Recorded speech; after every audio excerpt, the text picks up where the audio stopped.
Você está viajando por outra dimensão, um lugar não apenas da visão e do som, mas também da mente.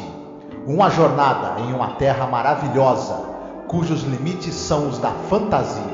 Sua próxima parada, além da imaginação.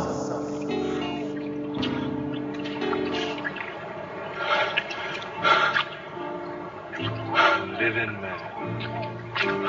A living man. I want to be a living man. And all the world, he moves around, he walks around, he turns around.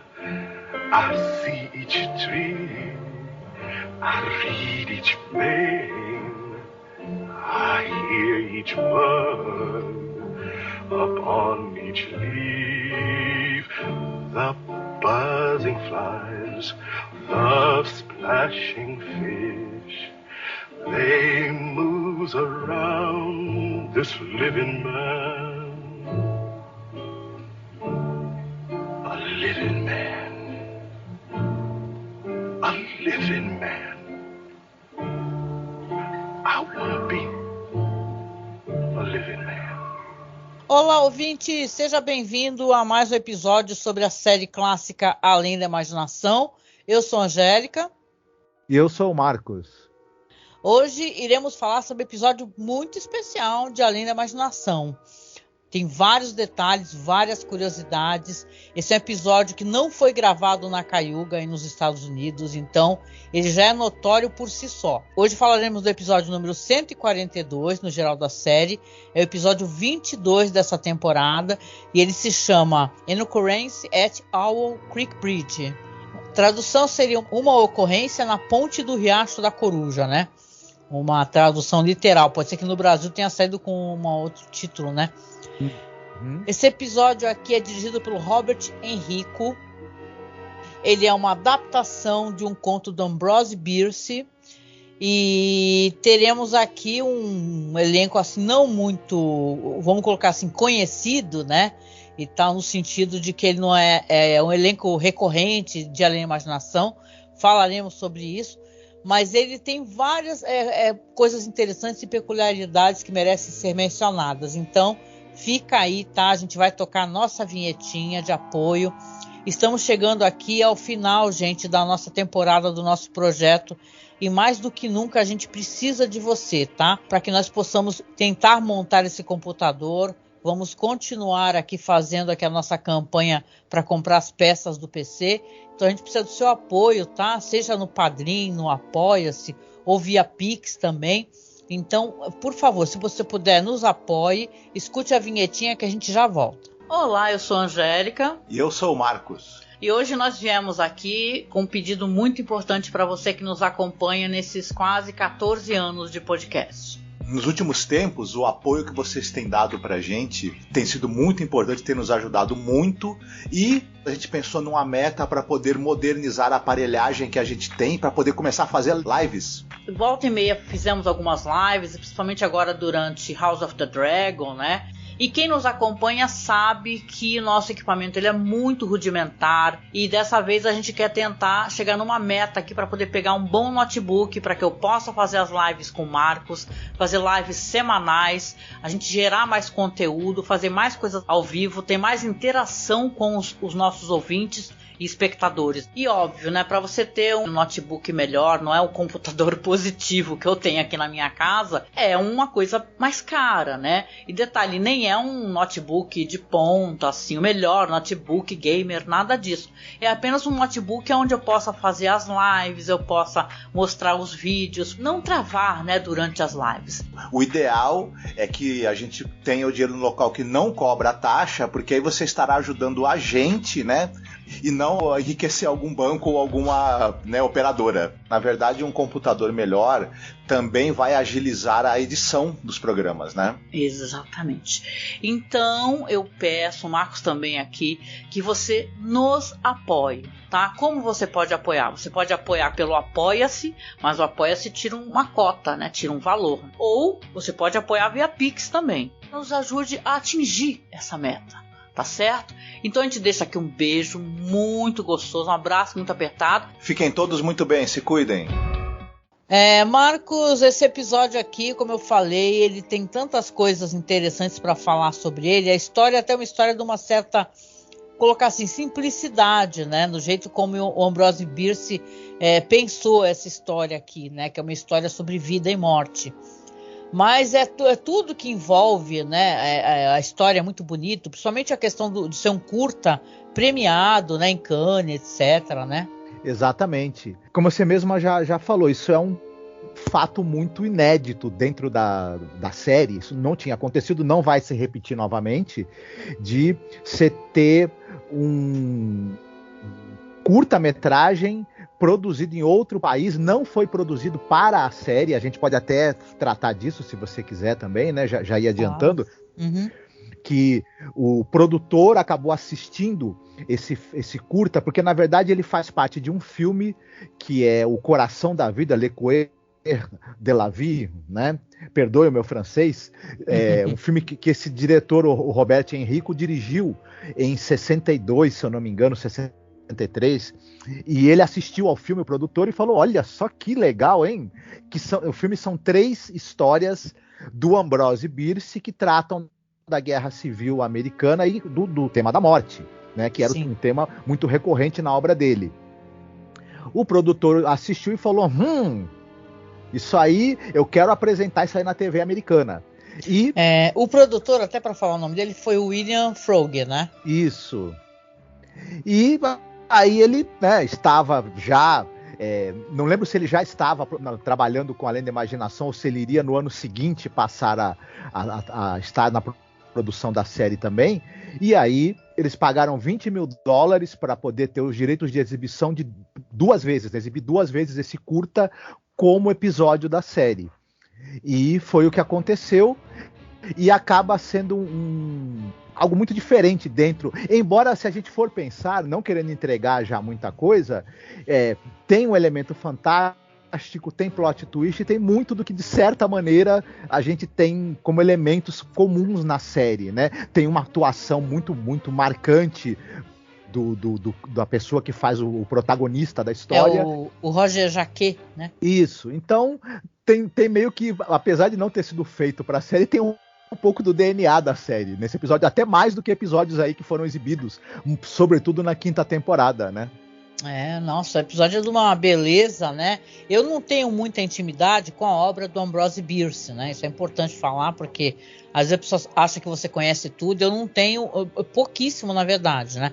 Eu vou até depois, nas minhas recomendações, recomendar um texto de um amigo meu que já gravou comigo, né? Que esse tem intimidade, é estudioso disso e tal, e ele faz textos muito interessantes sobre essa questão do terror gótico, tá?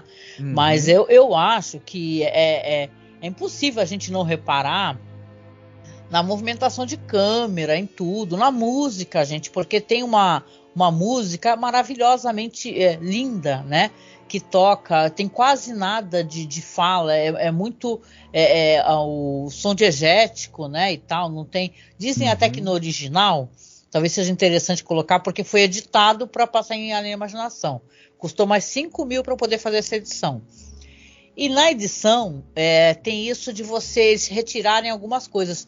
Teriam mais narrações, entendeu? Mais pensamentos do personagem, que é o Peyton Jacquard, né? Então, você aqui, para Além da Imaginação, tiveram que reduzir o tempo também, né, Marcos? Teve que ter até 25 minutos no máximo, né? Exatamente. Parece que foi preciso também fazer alguns cortes. A gente tem essa música muito interessante, a gente pode depois... Aliás, ela já tocou no comecinho aqui do podcast. Certo. E a gente pode falar também sobre o cara que compôs, né? É um sujeito assim meio obscuro, mas ele é um americano. E ele tem uma coisa interessante, o nome do cara era Kenny Clarke, falecido já em 85, há quase 40 anos, mas ele tem duas coisas muito engraçadas. Ele trabalhou como músico na trilha sonora daquele filme do Louis Malle, Ascensor para o Cadafalso, clássico aí do cinema do drama policial francês com a Jeanne Moreau, e depois uma música desse cara foi usada no filme O Pentelho, aquele filme, né? Ai, meu Deus, aquele filme com o Jim Carrey, que é um drama, Isso. né? Ele é vendido como uma comédia, né? Um filme quase de suspense. Estranhíssimo esse filme, sim.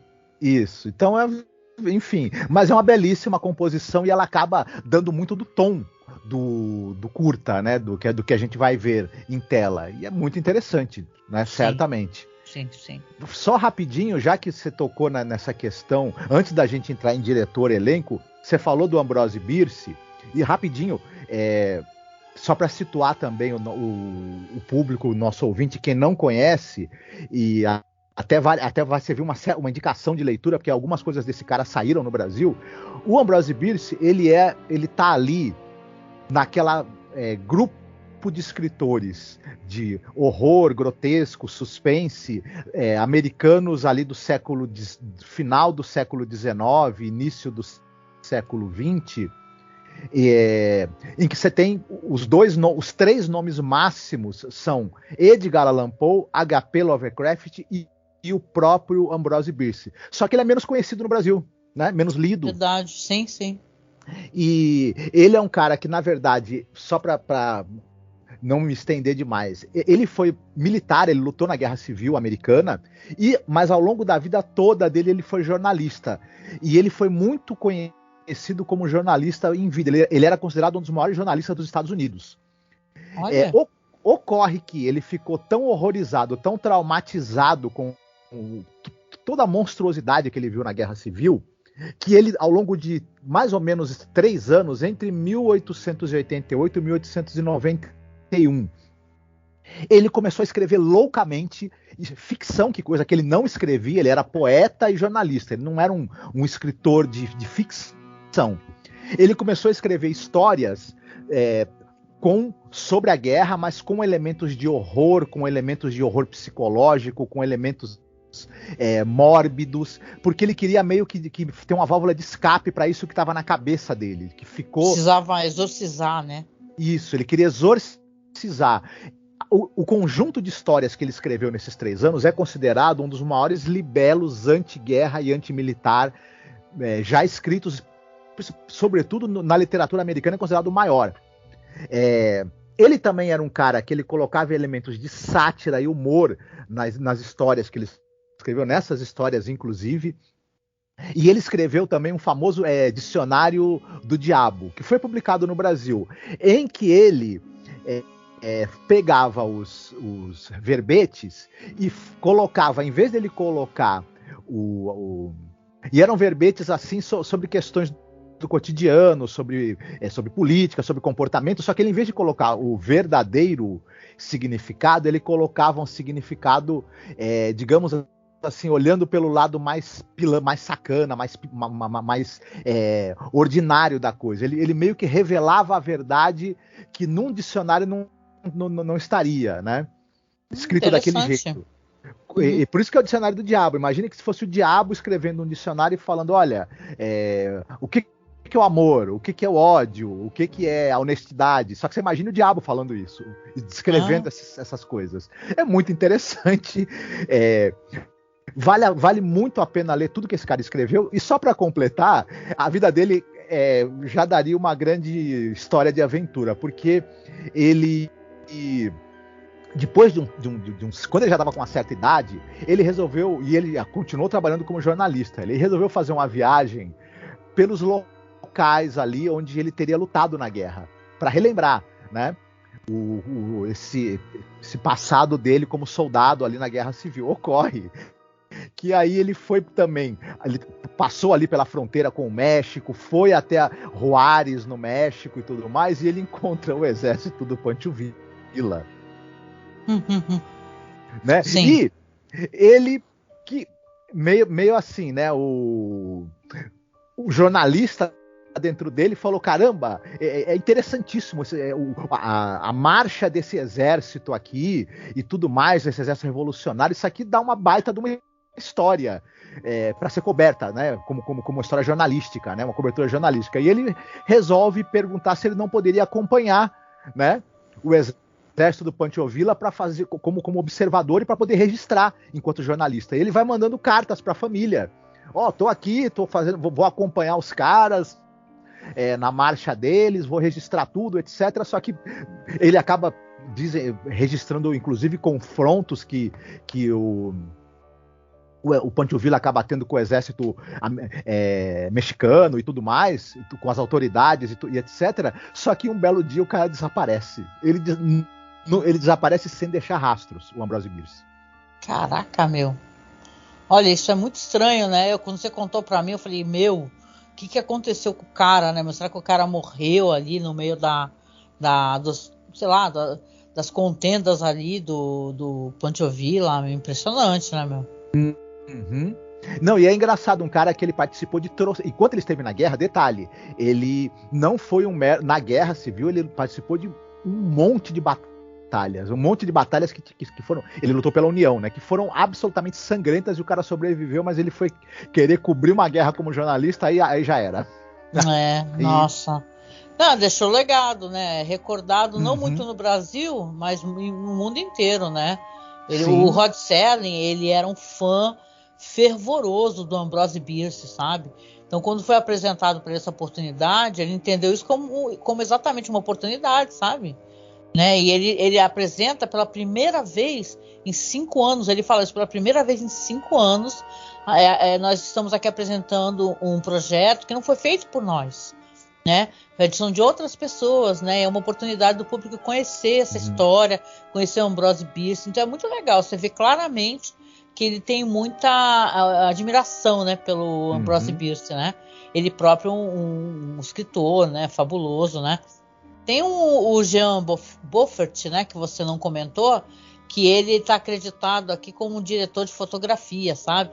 E eu acho interessante mencionar o nome dele, eu conheço pouco na carreira dele, mas ele está envolvido em coisas do Robert Altman, né?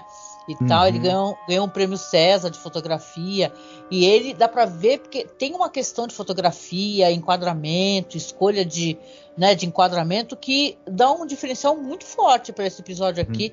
Ele é muito belo e muito poético, sabe? Então é impressionante, só mencionando mesmo o nome dele aqui, né? Do Jean Beaufort.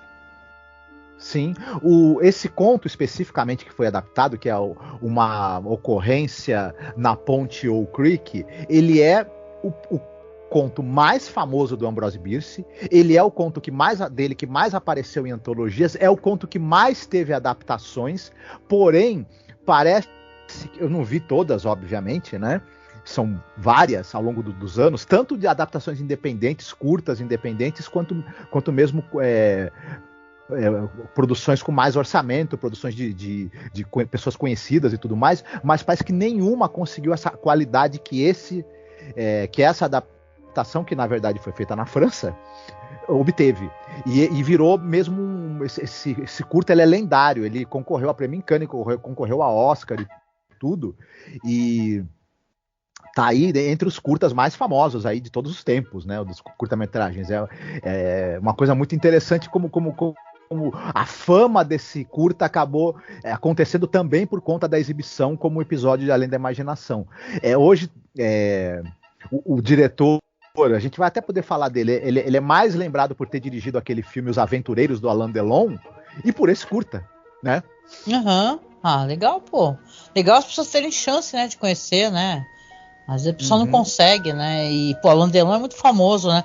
Mas esse aqui é um episódio que quem não assistiu, poxa, merece muito ser visto, sabe? De peito aberto, ele tem muita beleza, entendeu? Muita beleza, assim, é muito interessante como as escolhas, sabe? Cinematográficas e tal, para evocar um sentimento de perda, né? Muito bonito. Sim. O filme é dirigido pelo Robert Enrico. O Robert Enrico, eu não vou saber como é que... Porque ele é um cara que... Robert Enrico, deve ser. Ele é de origem italiana, mas vivia na França. É o Roberto Enrico. Isso. Ele é um cara que ele começou dirigindo curtas-metragens, ele entre 56 e 63 ele dirige vários curtas. E aí o primeiro longa dele é justamente uma antologia de 3 curtas-metragens inspirados em histórias da Guerra Civil do Ambrose Bierce, que é O Coeur de la Vie, ou O Coração da Vida. Um desses curtas é justamente uma ocorrência na ponte Oak Creek, que vai depois, né? Já falamos aí o que acontece com esse curta. Uhum. Enfim, os outros 2 segmentos do filme são Chickamauga e The Mockingbird. Eu não vi, a gente tentou achar os outros 2 para assistir, não conseguimos, infelizmente, né? É bem difícil, hein, gente? Se alguém encontrar, tu acha a versão sem cortes, no OkRu você encontra, mas a versão mesmo com os 3 não tem, fácil não. Tem gente que acha em DVD, hein? Saiu para DVD. O cara que eu adoro o texto dele, ele falou que ele tem há muitos anos um DVD com as 3 histórias. Que inveja dele. Pois é. Outro destaque da carreira dele, em 67, ele dirige o filme com Alain Delon e Lino Ventura, Os Aventureiros. Que o Lino Ventura, inclusive, esse Robert Enrico, ele vai dirigir alguns filmes que tem o Lino Ventura no elenco. O Lino Ventura é aquele ator de origem italiana, mas ele também trabalhou na França, e ele está em filmes como Ascensor para o Cadafalso, O Exército das Sombras, filmes muito importantes aí da filmografia da França, né? Inclusive dessa coisa desse cinema de gente como Louis Malle, Jean-Pierre Melville, enfim. E aí, enfim, outro destaque da carreira do Robert Enrico, ele dirige também o Jean-Paul Belmondo. Olha! Naquele famoso filme dele que é o Ro, né? Que é o filme em que o Jean-Paul Belmondo faz um gangster, mais um, né? O Belmondo era um cara também do filme policial francês, né? Do noir francês, assim. Fez vários papéis de delinquentes, criminosos, gangsters ao longo da carreira dele, e um desses filmes em 68, que é o Ro, que é um filme sobre um gangster, exatamente, né? Também é dirigido pelo Robert Enrico, um filme muito elogiado, eu não vi, mas já me deu vontade. Ele dirige também um filme chamado Boulevard du Rhum, que é um filme com o Lino Ventura, em que ele faz um cara durante a lei seca americana que contrabandeia justamente rum. Né? Sim. Né? Ele também, detalhe importante, em 75 ele vai fazer um filme famosíssimo, importantíssimo também, chamado O Velho Fuzil, que é com o Philippe Noiret e a Romy Schneider. O Philippe Noiret, ele faz aquele famoso papel do médico que ele, durante a ocupação ali da França, durante a Segunda Guerra Mundial, ele dava um jeito, digamos assim, quando chegava algum nazista para se tratar, ele dava um jeito desse cara não sobreviver ao tratamento, né? Então, filme muito interessante e um papel também muito elogiado do Philippe Noiret. Eu ainda não vi esse filme também. E para finalizar, em 89, ele faz um filme que é um filme em 2 partes. Ele e um outro diretor dirigem um filme para a TV sobre a Revolução Francesa. É elogiadíssimo. Dizem que é uma das melhores adaptações assim para o audiovisual da Revolução Francesa. Olha, legal. Inclusive o episódio dirigido por ele é um que tem a decapitação da Maria Antonieta. Dizem que é muito bom, mas eu não vi, infelizmente. Né? Nem eu quero ver. Quanto ao elenco, a gente não vai poder falar muito porque são pessoas pouco, assim, não tem muita informação. O personagem principal é vivido por um ator chamado Roger Jacquet. Esse cara, ele teve quase 60 anos de carreira na TV francesa e no cinema francês, mais na televisão. Não dá para eu ficar citando tudo o que ele fez. Primeiro que a gente não viu, e eu desconfio que o nosso público também não viu a maior parte das coisas que o cara fez, porque é tudo da TV francesa. Dos anos aí, né? Dos anos 60 até os anos 2000. Ele morre em 2014, o Jacquet. Só que eu vou só citar que ele tá, obviamente, no filme que nós já citamos, de 63, O Coeur de la Vie, onde está curta que nós vamos falar, que virou episódio. Ele está num outro filme do mesmo Robert Enrico, que é o Trama para Matar, que é um filme policial. Enfim, que nosso público, quem não sabe, mas fique sabendo que ao longo durante os anos 60 e 70, e até hoje, a França produz muito cinema policial, um dos gêneros que eles mais produzem, que eles são muito bons, né? Sim. E outro destaque, ele trabalhou muito com adaptações de obras literárias para a TV francesa, esse ator. Ele, em 72, ele participa da adaptação do livro Pai Goriot, filme um livro do Balzac. Ele está do lado do Charles Vanel, que é um grande ator francês. E em 72 e 73, ele participa da adaptação para a TV francesa dos Reis Malditos, aquela série de livros do Maurice Druon, que é muito elogiada. E, para finalizar, o último trabalho de destaque dele, ele participa da adaptação para a TV francesa do livro Ostibalt, que é um clássico do romance francês do Roger Martin du Gard. Infelizmente eu não vi nada disso, né? Lamento. Para poder. É. E outra personagem de destaque é a Anne Cornally, que vai fazer a esposa dele. Ela é uma atriz que durante os anos 60 e 80 ela teve bem esparsas participações na TV e no cinema francês como coadjuvante. Então também e como são coisas que eu não vi, desconfio que não sejam nem fáceis de você encontrar para ver, eu não vou também detalhar muito a carreira dela. Mas em 20 e poucos anos de carreira, ela fez 4 ou 5 participações aí, 5 ou 6, né, na TV e no cinema francês. É isso. Entendi. Ah, legal, muito bom. Fiquei, mesmo não conhecendo o material, é interessante saber, né? Uhum. Certo. E aí, vamos para a sinopse, então? Vamos. Hoje é sua vez, né? Sinopse bem simples, assim, né?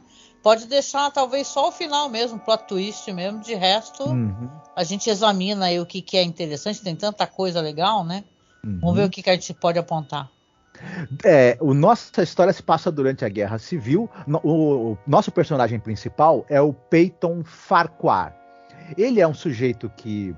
Ele é provavelmente um comerciante, porque ele é que a gente vai perceber pelo episódio que ele mora numa casa abastada, né? Uma mansão. Sim. E ele fura uma proibição de tráfico de armas imposta pelo Exército Confederado. E essa proibição, se você furar, ela é presa, e você for pego, a condenação é a morte por enforcamento. Ele está ali na ponte Oak Creek, aguardando ali, ele está preso e ele vai ser enforcado ali. Porém, quando a execução acontecer, no momento em que ele está pendurado ali pelo pescoço e puxam a madeira que o está segurando do lado de fora da ponte, acontece uma certa coisa muito curiosa, que é aí que nós vamos estar aí entrando em além da imaginação, né? O que será? A gente tem uma pessoa que está prestes a morrer, né? Você tem o foco na cena, ela é muito interessante como ela é mostrada, o ângulo, né? São ângulos diferentes, entendeu? Você vê que a posição da câmera, tem momentos que está pegando os soldados emparelhados, todos de lado, o momento pega eles de baixo para cima, né? E você tem toda aquela preparação, tem uma longa preparação, né, para esse enforcamento. Você vê que a pessoa está sendo ali amarrada, as pernas estão sendo amarradas, entendeu? Ele está prestes ali. Tem uma pessoa do outro lado da tábua, né? Até achei interessante isso, né? É uma espécie de ponte ferroviária, né?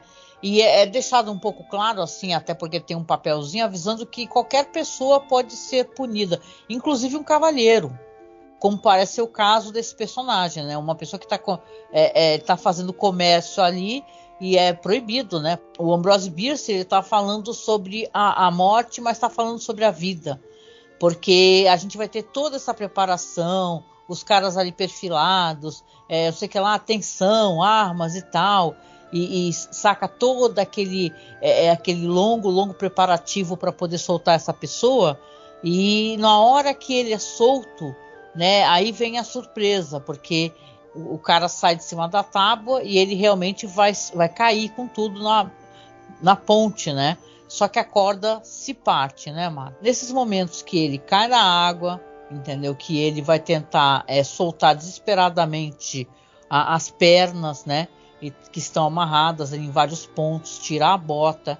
Ele está sentindo o pescoço muito apertado, porque partiu, mas está apertado no pescoço dele. Até no conto, se você... eu dei uma acessada no conto, porque inclusive escutei uma pessoa narrar o conto. Foi uma narração muito bonita, eu vou colocar para vocês aí. Que tem facinho no YouTube, se você colocar o nome do conto, tem alguém narrando. Ele fala que é uma ironia, ele pensa, porque no conto ele pensa muito. Tiraram muito dessa narração diegética que tem, né? Do original, que tem várias vezes o pensamento dele, que é ele pensando sobre o que está acontecendo com ele. Ele pensa assim, nossa, que irônico, eu vou morrer afogado e enforcado, né? Porque na verdade não está entrando água nenhuma, ele não está engolindo água, mas ele está com o pescoço preso, né? Então ele tem todo esse processo dele tentar se desamarrar, e quando ele emerge, ele consegue subir e dar aquela longa respiração, né? A vida, isso é muito bonito como é mostrado pra gente. A vida, ela tá muito premente ali, tudo que envolve a vida, o som dos pássaros. Eu acho que desde o começo do episódio parece que tudo tem a ver com aquele momento da morte, né? Tudo tá mais forte. Uhum. O canto dos pássaros, o brilho do sol, o cheiro da natureza, o vento nas folhas, um bichinho cantando. Tem momento que ele fala que ele vê o inseto se mover. Isso é filmado pra gente, é mostrado pra gente de uma maneira muito bonita. Uhum. Né? Eu vou te dar uma palavra aqui, mas eu quero até saber de você, o que você achou, porque é uma história que fala sobre a morte, mas eu acho que ela fala muito, muito de verdade sobre a vida também, né? Uhum. Pois é, esse episódio, em termos de linguagem, eu já vou adiantar que eu achei uma obra-prima do audiovisual esse episódio. Ele é muito impressionante. Ele é um pouco diferente do que a gente vê nos outros episódios de Além da Imaginação, que são obras feitas para a TV. Esse episódio, ele é parte de um filme para cinema. Ele acaba tendo o próprio movimento de câmera, o uso de planos mais abertos, já entrega que esse filme não foi feito para televisão. E assim, os movimentos de câmera, a montagem desse filme, o uso ali que você até citou dos sons diegéticos, o cara tá na hora da morte e os sons da natureza que acabam evocando essa coisa da vida, né, do prazer de viver, dos prazeres dos sentidos, estão ali o tempo todo pra gente escutar e pensando, caramba, o cara vai morrer e vai deixar essa maravilha, né? Toda essa beleza para trás. A gente, enquanto público, na hora tem essa sensação. É muito poderoso isso. E quando a corda arrebenta e ele cai no rio, as cenas subaquáticas dele tentando se soltar das cordas, elas são absolutamente angustiantes, são impressionantemente bem filmadas. Você que está nos muito escutando, claras, né? Elas são bem visíveis, né? Para algo feito nos anos 60, é algo muito impressionante de se ver. Muito mesmo. Que filmagem subaquática absurdamente boa, bem feita. Assim que tudo, até incrível. Da corredeira, do rio, sabe? Uhum, é uma sim. coisa que ia demorar anos pra gente conseguir ver em filmes muito famosos, né? Os caras foram muito além da época deles, né? Impressionante. Uhum. E é muito interessante como que o que vai acontecer, porque ele depois ele é levado para uma correnteza, mas ele vai conseguir sair.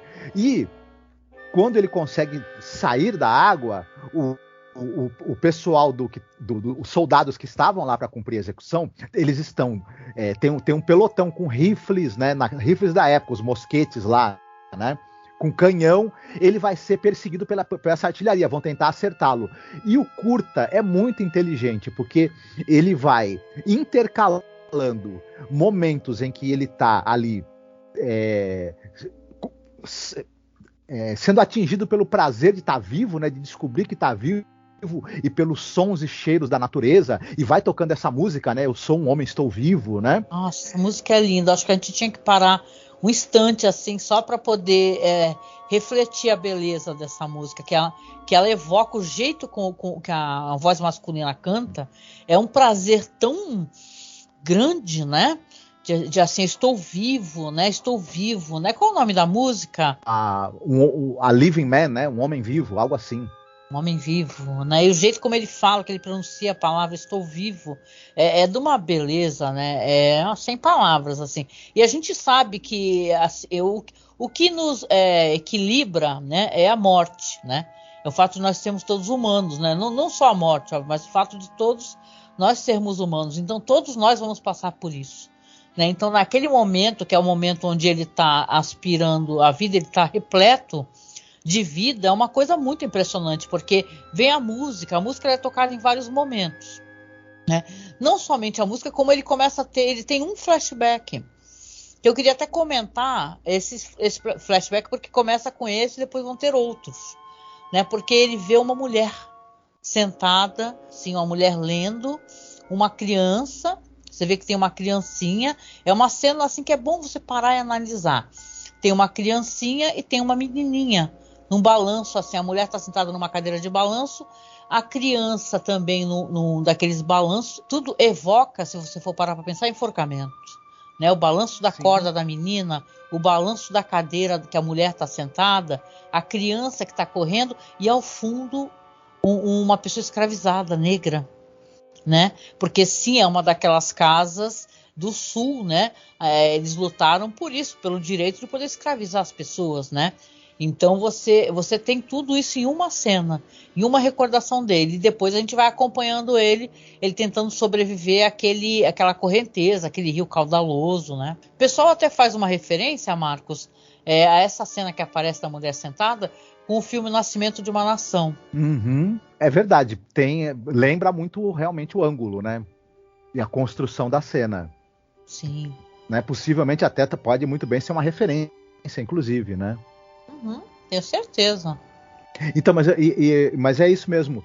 E como a gente estava comentando, e você agora completou muito bem, essa maneira como ele intercala as memórias dele, né, com a mulher e com a filha na casa, né, na mansão em que eles viviam, com essa alegria que ele sente naquele momento em perceber que está vivo, e na maneira como a paisagem em volta é fotografada de maneira absolutamente luxuriante, e a perseguição que é feita em relação a ele com artilharia, os soldados atirando, a montagem intercala essas três coisas de uma maneira que ela no mínimo é perfeita e brilhante. Eu fiquei de queixo caído com aquilo, né? Que negócio, né? É maravilhoso. Não, e o momento que ele sai do rio, né? Porque realmente você escuta o som, você vê que tem uma coisa estranha na história. Por que alguém atiraria com um canhão no rio?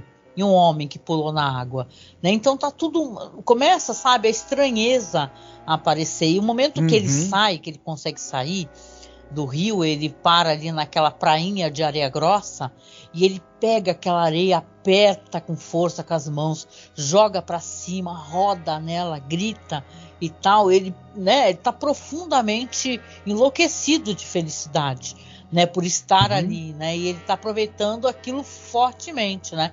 E aí vai vir uma parte, né, para você ver, uma história que ela parece muito simples, mas eu acho que ela é contada de uma maneira muito rica, né, porque você vê que ele vai sair ali da margem do rio e aí ele começa a correr pela floresta, ele começa a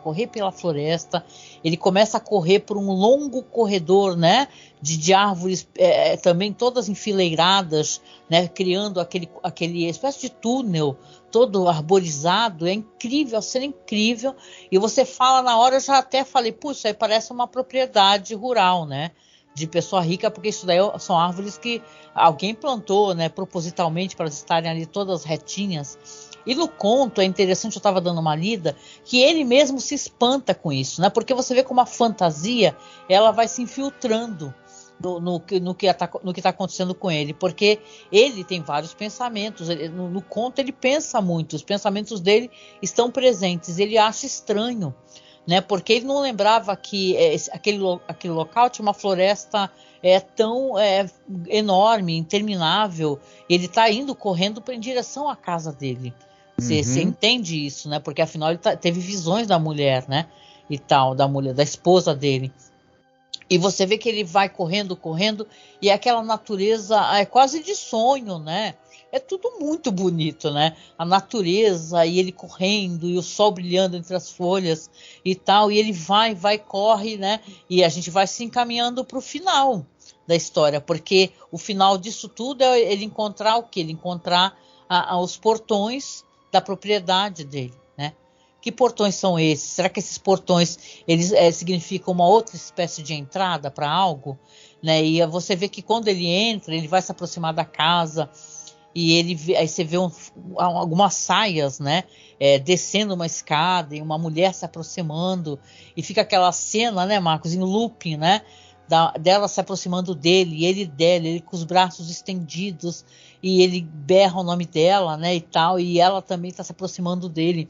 O final é um tremendo não é nem uma ducha de água fria, é um balde de água fria cheio de gelo na sua cabeça, na sua cara, entendeu? Porque o que acontece no final dessa cena onde eles quase estão se tocando? Pois é, quando ele e a esposa conseguem se dar as mãos, né? Quando ele toca nas mãos dela, é como se ele fosse puxado, e na verdade ele está sendo puxado de volta para aquele momento em que puxam a madeira que está segurando ele na ponte e ele é enforcado.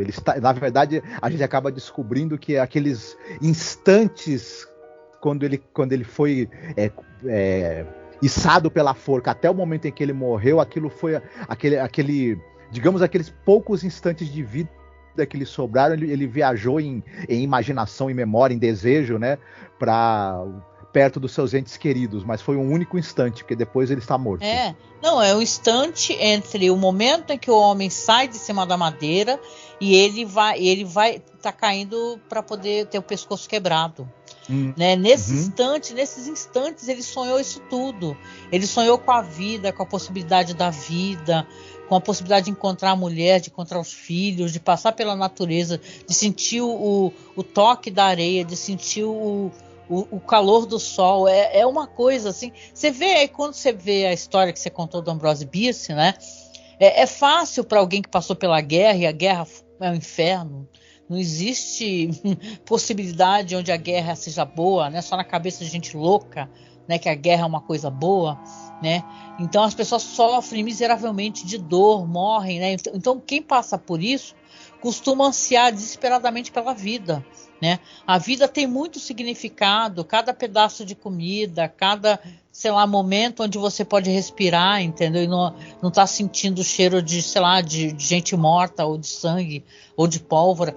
Então é uma história muito inacreditavelmente linda, né? E muito dolorosa, né? Então o momento, como tudo é retratado, aquele momento que ele abre o portão, né? Que você vê que ele chega no portão, e no conto é até mais duro o jeito que ele fala que sentia um puxão no pescoço quando a história acaba, que é o momento que o pescoço dele quebrou, né? Então é isso. Ele é um homem que durante os milésimos de segundo entre a madeira, né, soltar o corpo dele e ele ser pendurado e o pescoço quebrar, ele sonhou tudo isso. Então eu entendo, né, a beleza que Rod Serling viu nisso, né, que o produtor viu, né? E mesmo a série, vamos lembrar que a série sempre teve problema de financeiro. Na quinta temporada, obviamente, isso daí não ia deixar de acontecer, né? Mesmo os episódios gastando muita grana, né? 65 mil, né? Pelo jeito eles gastavam por episódio, parem para pensar, né? A gente até tá falando aqui de um episódio que ele pega uma história que sim, é cinema, mas The Twilight Zone também é cinema. Né, sempre foi, né? Os episódios são filmados de maneira muito luxuosa, muito bem feita, com câmera, sabe? Os poucos episódios que tiveram ali, que foram feitos de fita de vídeo, sei lá, sabe, com aquela parada meio... que muita coisa nessa época era gravada assim, né? E tal, com aquela câmera meio parada e tal, não é tão bonito como The Twilight Zone é. Então, na verdade, esse episódio aqui é a beleza que The Twilight Zone também contém, não é? Então acho que é muito legal, assim, é uma história muito bonita. Eu fiquei muito encantada de conhecer essa história do Ambrose Bierce e, poxa, acho que vale a pena, hein? Se for fácil de encontrar para ler, seja em site, PDF, procure, viu? Que é bem bonito. Pois é, um episódio excepcional e como a gente já tinha até citado também, tem muito apesar de tudo, tem muito do DNA da série. Você tem o elemento fantástico introduzido de uma maneira absurdamente fantástica, né? Incrível mesmo. Você tem uma narrativa muito interessante, muitos recursos narrativos curiosos, uma excelente atuação do protagonista e um plot twist. Então, resumindo, embora não tenha sido feito para a série, tem tudo que a série trazia de melhor, né? Ai, com certeza. Então é isso aí. Ai, muito legal, muito legal. E aí, o que você vai nos recomendar hoje aqui na parte de recomendações?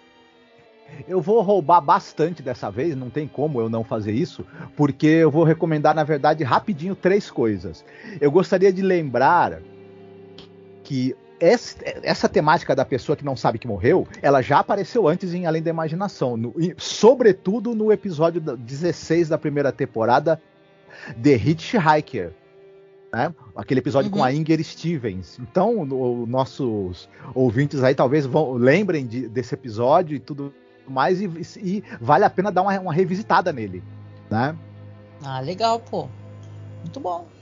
E também vou recomendar rapidinho 2 filmes que para mim estão entre os melhores filmes que tratam dessa questão de você não estar morto, mas não sabe que está morto. Claro que não é o Sexto Sentido, por exemplo, que todo mundo já conhece, já sabe, mas é o filme de 62, nós já falamos desse filme, o Carnival of Souls. Nossa, a gente falou justamente quando fomos falar de The Hitchhiker. O episódio The Hitchhiker inspirou esse filme, porque o filme é de 62 e o episódio é de 60. Exatamente. Né? Outro filme que eu queria recomendar rapidinho nós já falamos dele em vários podcasts, em várias oportunidades, é um filme que eu gosto demais, que é o filme Medo, O Conto das Duas Irmãs, um filme de 2003 do Ji Woon Kim, é um filme coreano e trata muito disso de você achar que a pessoa está viva, mas a pessoa talvez não esteja, e o que você é capaz de fazer por conta desse engano, né, de achar que alguém que na verdade está morto está vivo. Para mim, um dos meus filmes de horror preferidos da vida. Então, quem ainda não viu, experimente, que acho que vai ter uma experiência muito interessante. Ah, legal, eu adoro.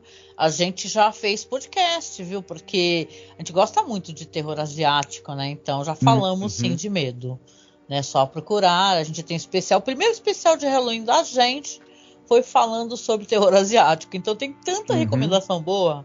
Vai lá, gente, vai lá que tá lá na listagem lá. É só procurar Halloween, Masmorra Cine. O primeirão é terror asiático.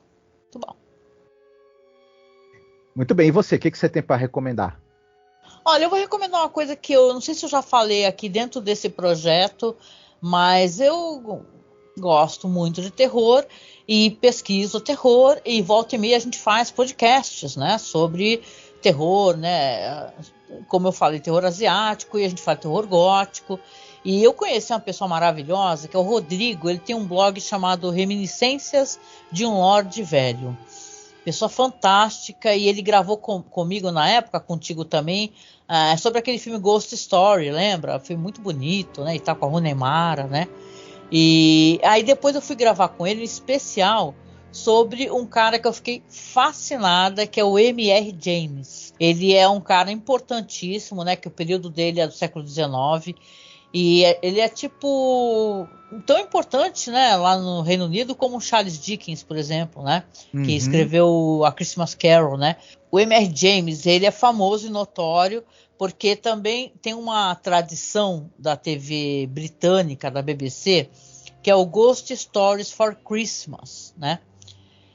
Todo ano tinha histórias de terror baseadas ali em contos do M.R. James, e são histórias maravilhosas, né? De investigação, sempre envolve um antiquário. e tal. E tem história de tudo quanto é tipo. Tem história violenta, tem história de fantasma, tem história de monstro e tal. Mas, na verdade, o que eu vou recomendar aqui faz parte desse cotidiano, dessa tradição natalina de histórias de terror da TV britânica, mas é uma história do Sheridan Le Fanu, que é o Shawkin the Painter, né? O Shawkin o Pintor, né? É uma história baseada ali como eu falei, do Sheridan Le Fanu, que é de 1839, hein? E tal, uma história muito antiga, né? E é passada aí nesse episódio que é conhecido como os episódios ônibus, né? Esse daí, nesse caso que eu estou recomendando, é de 79. E, gente, vai falar desse pintor, o Shawkin, né? O Godfried Shawkin, que ele é apaixonado ali pela sobrinha de um artista muito importante, de um pintor muito importante, só que ele não consegue se declarar para ela, né? E o tio acaba permitindo que ela se case, veja bem, ele vai receber uma grande quantia de dinheiro com um cara muito estranho de uma outra localidade. A história não se passa no Reino Unido, tipo assim, no caso, esse cara, ele é um cara estranhíssimo de Rotterdam, ele é uma figura muito estranha, fantasmagórica. E a moça, claro, fica desesperada, implorando, pedindo pelo amor de Deus pro Shawkin fugir com ela, só que ele não foge. Ao contrário, ele acha que pode fazer sucesso, que depois, mais pra frente, ele pode salvar do casamento. O lance todo aqui nessa história, que não é um spoiler, gente, esse cara que foi buscar era um cara que tá morto. Entendeu? Uma história, o cara tem uma aparência medonha, então a moça ela tem todo motivo de ficar desesperada.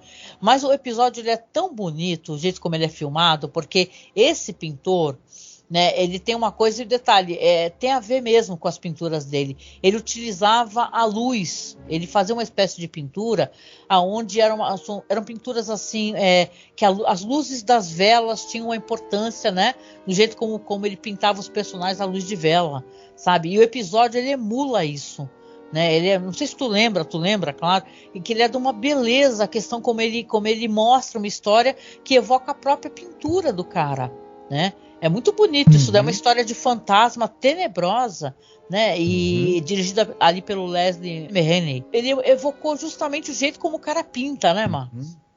Olha, é uma das coisas mais fantásticas de horror que eu assisti na televisão em toda a minha vida, esse episódio.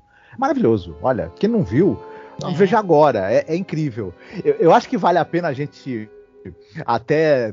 para situar as pessoas, o Sheridan Le Fanu, ele era aquele escritor irlandês e ele é famoso por ter escrito uma coletânea de contos chamada In a Glass Darkly, em 1872. Nessa coletânea tem uma história chamada Carmila, daquela famosa vampira, né? Vampira de Karnstein. Isso. E alguns anos depois, sei lá, 10, 15 anos depois, um outro irlandês que leu o livro do Sheridan Le Fanu gostou tanto que quis também escrever uma história sobre vampiros, que é o famoso livro Drácula. Nem todo mundo sabe que, né, que o Bram Stoker resolveu escrever o livro Drácula depois de ter lido o livro do Sheridan Le Fanu. Exatamente. Passar de ter lido Carmila, né? Não, exatamente. Então... Claro que ele tem o mérito dele, é uma história epistolar muito interessante, mas assim... É muito interessante a gente procurar o Sheridan Le Fanu também, né? E essa história é uma história muito assustadora. Ela evoca também as pinturas do Vermeer, né? Quem lembra aquelas pinturas do Vermeer e tal, né? Que tem essa brincadeira de luz e sombra, né? Então olha, é muito legal, assim, tudo que envolve o episódio. Até tem uma curiosidade, o Vincent Price, ele foi considerado para ser um narrador, né? Porque a história tem um narrador. Só que acharam que a voz dele ia ser muito exagerada, né? E o Peter Cushing, que é outro que eu amo também, ele recusou o papel porque ele achou muito sombrio. Sim. Olha só, o Peter Cushing é cheio de história de terror.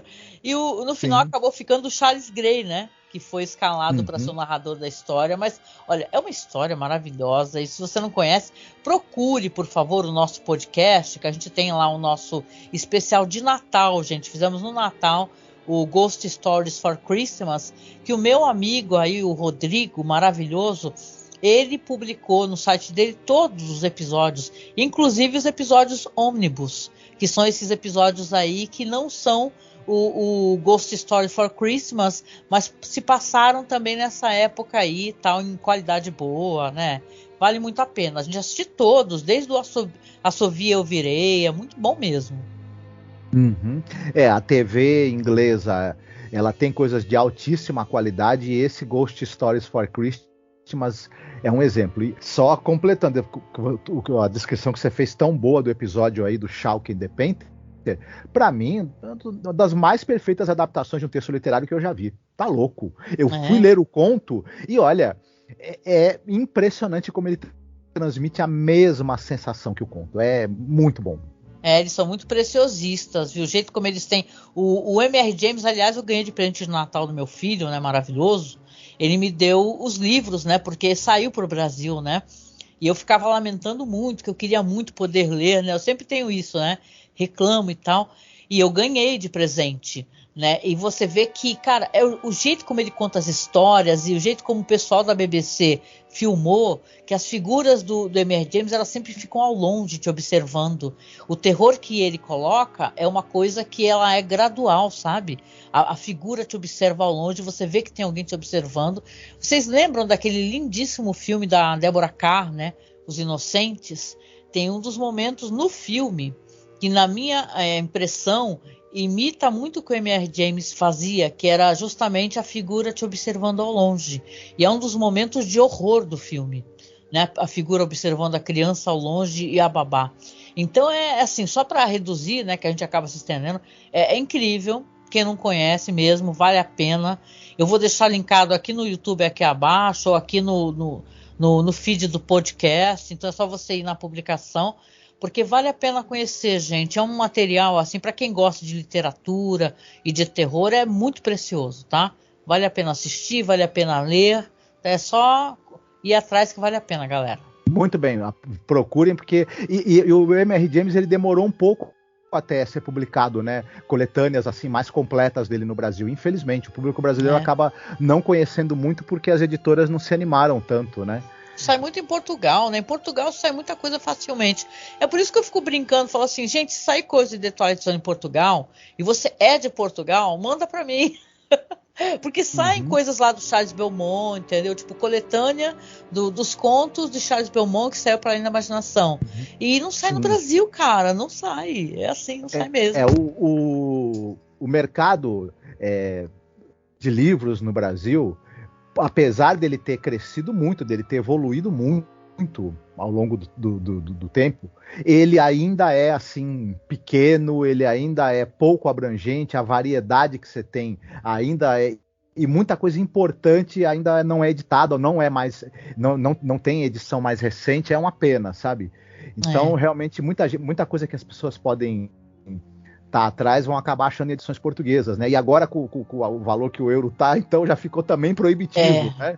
Ficou complicado. Não, só uma última curiosidade, acho que não custa a gente falar isso, dá tempo, que esse episódio que a gente comentou, né, ele já foi adaptado tantas vezes, esse conto do Ambrose Bierce, inclusive pro Alfred Hitchcock Presents, viu? Então tem muitas vezes aí que já foi, é claro que vamos combinar aqui que essa adaptação ela é inacreditável, né? Mas acho que vale a pena você procurar, porque tem várias, viu? As pessoas gostam de adaptar, gostam até de maneira, vamos colocar assim, o pessoal faz as suas montagens ali, meio, né? Às vezes não é uma coisa profissional, as pessoas gostam dessa história, então vale a pena ir atrás, tá? Sim. There is a fifth dimension. Beyond that which is known to man.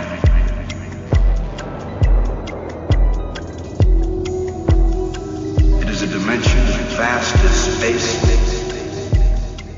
Certíssimo, então vamos lá para a parte de música, porque dessa vez é você que escolhe música para o final do podcast, vai tocar lá no Spotify, na versão para áudio, né, do podcast. É só procurar a gente, tá? No Spotify ou nos agregadores de podcast como Cineclube da Masmorra ou como Além da Imaginação Podcast ou ainda como Masmorra Cine, tá? Que aí você pode escutar a música final. Qual música que você escolheu hoje, Mar? Tá, então a gente vai tocar pro final a música Tides of Time do Épica. Épica, muito bom, gente. Então, não deixem de escutar a versão em áudio, tá? Para quem vem só no YouTube, porque o YouTube, claro, não deixa tocar, então a gente bota na versão em áudio, tá bom? E agora a gente até demorou um pouquinho, né? O episódio ficou longo porque a gente gostou tanto do episódio, tanta coisa interessante para falar, e ele tem um diferencial, né? Então demoramos um pouquinho, mas chegando no final aqui, claro, a gente agradece você estar aqui nos acompanhando. Recorda para você, por favor, se puder, nos apoie, tá? No sentido mesmo de financeiro, para que a gente possa continuar fazendo esse trabalho. É só você procurar a gente no Padrim ou no Apoia-se, os links estão logo abaixo. Ou então ainda fazer um Pix para a gente, se você puder, tá?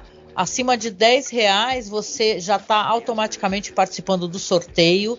O sorteio vai ser feito depois que a gente gravar o último episódio, tá, da temporada, aquele top 10, né? Dessa vez vai ser top, 25, um negócio assim, mas a gente vai fazer a gravação, a live, na verdade, assim que terminar esse top, né?